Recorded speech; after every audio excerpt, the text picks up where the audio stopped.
Hi again, lovely people. This week I am bringing you a haul in two parts, slash I'm bringing you the first part of it.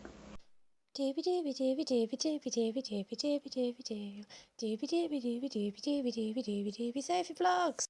As you may know from my birthday resolutions video, I had a birthday recently and I am obviously really giving out that vibe that I just want books in my life always, because most people bought me books, which was great. And now means that I bring to you a birthday book haul.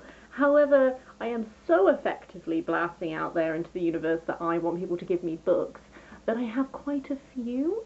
I thought I would split this into two. So this one, part one, is going to be books that other people have given me. And then part two is going to be books that I used money and book vouchers to buy. Hopefully there will be some inspiration for you here, because I won't lie to you, I am ridiculously excited about all of these. So the first two books I'm going to talk about were presents from my boyfriend, and I would just like to say that they are both beautiful. I love them so much and I am so happy. First up we have Well-Read Women by Samantha Hahn, and this book, I'm in love with this book. I first discovered this on Lena Just Kiss My Frog channel, and she was saying about how she's ripped out a couple of pages from this and framed them. And if you're not familiar with this book, I will explain why. This is essentially a collection of heroines from literature. An example.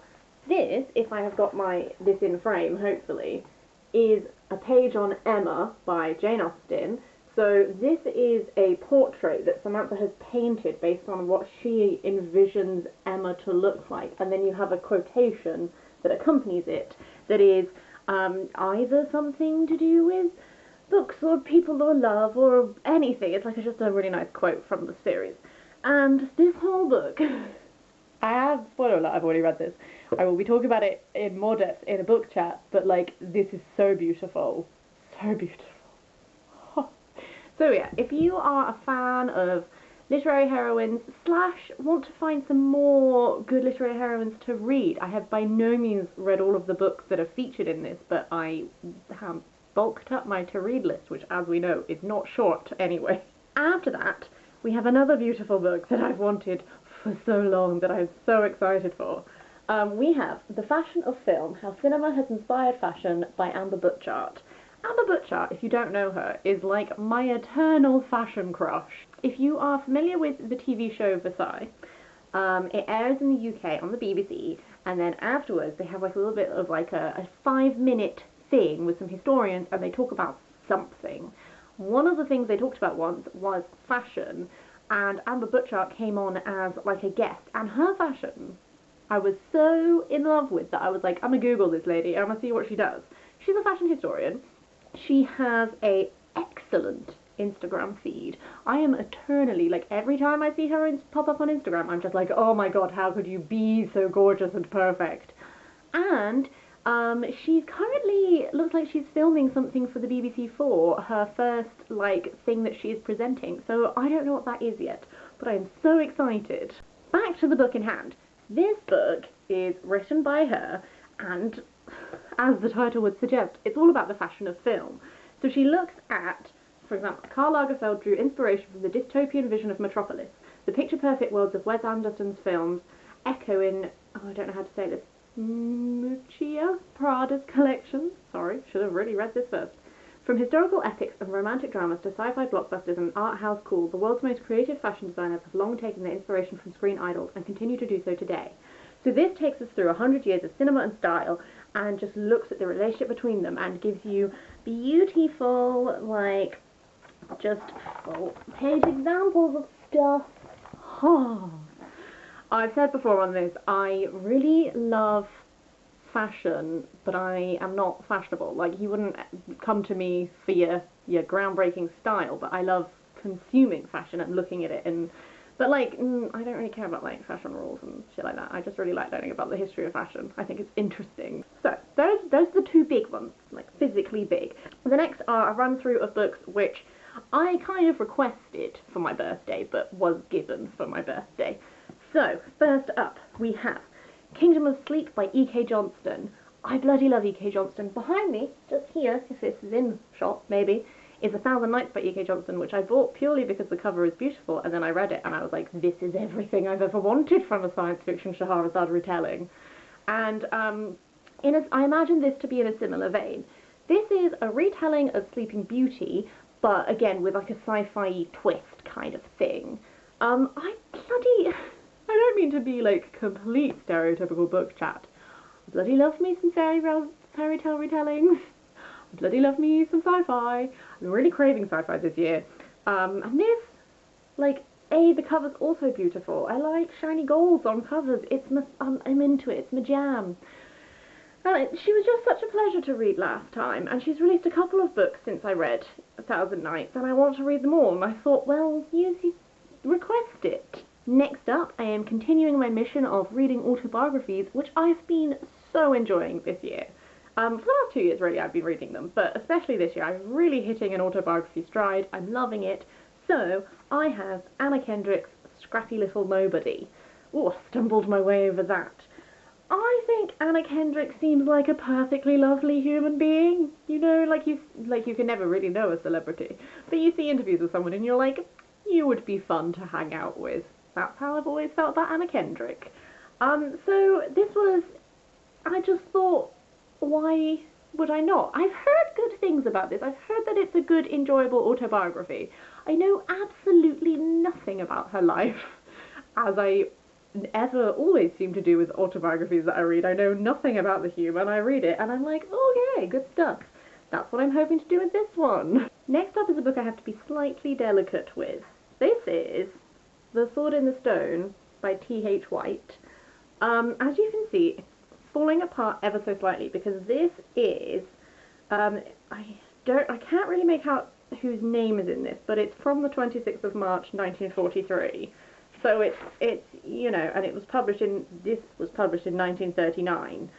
So it's quite old. It is falling apart a bit. I'm going to have to be really delicate and gentle when I read it. But I recently read H is for Hawk by Helen Macdonald. I don't think I've posted the book chat where I talk about it yet, but that is coming. And suffice to say, it was a really great book, and part of it was talking about the life of T.H. White, who is someone who I've always known of The Sword in the Stone, and, you know, I've seen the Disney version, and I've potentially maybe read this as a child. I just don't remember reading it. And reading H is for Hawk made me really want to read his Once and Future King books. So I thought I would get started and see how I get on. And also, this tiny little owl I thought was quite cute. Penultimate book for this video is The King Must Die by Mary Renault. I bloomin' love me Mary Renault. She was recommended to me when I was at university studying classical studies, and if people who are like classical studies professors are like, hey, read some Mary Renault, you know that they're going to be good, because they know their stuff. So this is the first book of this series, which is focused on Theseus. So this is focused on Theseus's youth.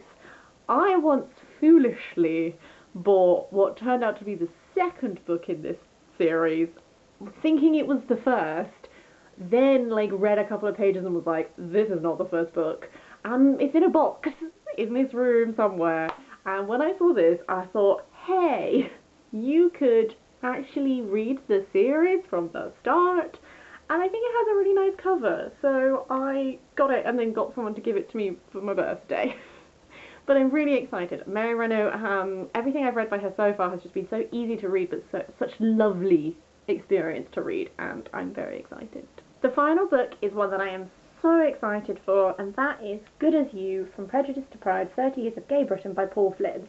I've seen this all over BookTube. Some people have made some great videos about it. I am on such an LGBT plus history drive at the moment. I've got some book chats coming up where I'm going to be talking about some books I've read about actual LGBT history, and I'm so into it right now. I think it's a result of Pride Month happening and doing Pride and all stuff like this, and me just really I'm feeling quite ravenous at the moment for reading about the history of our community. And so when I saw this came out, I was super excited. It's essentially, you know, as it says in the title, 30 Years of Gay Britain, which sort of sums it up for you. I would like to give a little shout out to the people in Topping and Company Bookshop who was super lovely and helped me find the book because I looked in history and couldn't find it, and then I asked if where it was, and they were sure they had it in the shop, they just had no idea who had shelved it and where. Turns out, politics. Makes sense. Should have checked. Didn't. But they were very lovely, very kind. They found it for me. Hooray. And now I own it, and I'm so excited. Yes, I'm kind of having like a fiction and a non-fiction on the go at the moment, so this will very soon be my non-fiction, just as soon as I finish what I'm already on. That is it for part 1 of the birthday book haul. I hope this has been mildly entertaining in some form. I'm having a merry old time. I'm in full, like, overexcited book mode, where I keep getting too overjoyed about the possibility of reading these and not really knowing where to start or where to go or anything. Just thrilled. I will see you next week for probably a book chat, and then after that it's probably going to be part 2 if I get my upload order correct. We'll see. Don't hold me to this, please. Until then, I hope you're having a really, really lovely day, and I will see you next week.